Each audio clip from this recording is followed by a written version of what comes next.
Kimsəni dəyişməyə cəhd etmə. Əgər o insanın canında, qanında pislik varsa, o daim düzəlməyəcək. O daim son nəfəsinə kimi onunla mübarizə aparacaq. Amma canında, qanında yaxşılıq varsa, əlimdən gəldiyi qədər, bacardığım qədər kiməsə yaxşılıq edim. O ömrün sonuna kimi nə qədər zərbə alsa da, nə qədər yıxılsa da, nə qədər sürütlənsə də, yenə də durub ayağa yaxşılıqdan, daha yaxşı yaxşılıqla məşğul olacaq.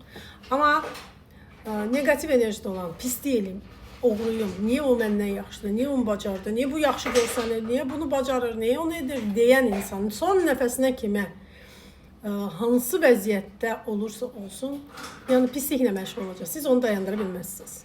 Heç kim onu dayandıra bilməz. Özü-özünü fərqinə varmadıqca, özü-özünün dibini yaşamadıqca, məncə düşünürəm ki, ümumiyyətlə bu mümkün deyil. Ben düşünürdüm mümkün idi bu praktikaya əsasən. Amma mümkün değil. Bu insan düzəlmir. Çalışmayın.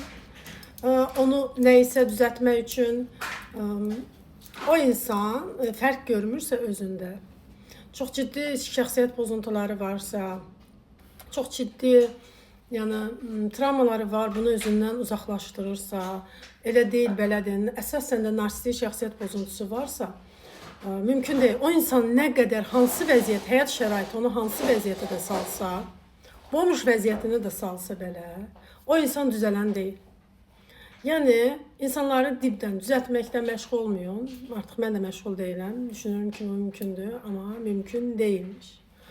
Ona görə, kim sizi necə görürsə, o özü elədir. Məsələn, şeytan insan, pis niyyət insan, şər insan özü nədirsə, qarşısındakını elə görür, artığını görə bilmir, başqa cür görə bilmir. Amma pozitiv bir insan necədirsə, hər kəsi də elə görəcək.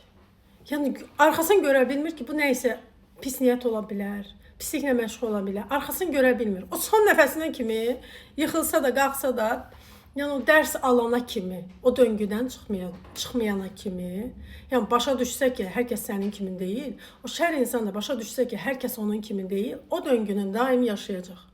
Bu bizim həyat prinsipimizə çevrilir. Həyatımızın bir gəlib getmə mənasının nədən ibarət olduğunu, həyatın mənası yemək, içmək, ondan üstün olun, bunu aldı, onu geyindi, o deyil. Həyatın mənası sən içindeki, ruhundaki enerjini dəyişərək labirintdən çıxasan, bir başqa etapa keçəsən. Sən bunu öz-özündən bacarmırsan. Sənə 100.000 dənə terapiya keç. Xeyri yoxdur, bunu deyim. Bunun nöqtəsini qoyun burada. Amma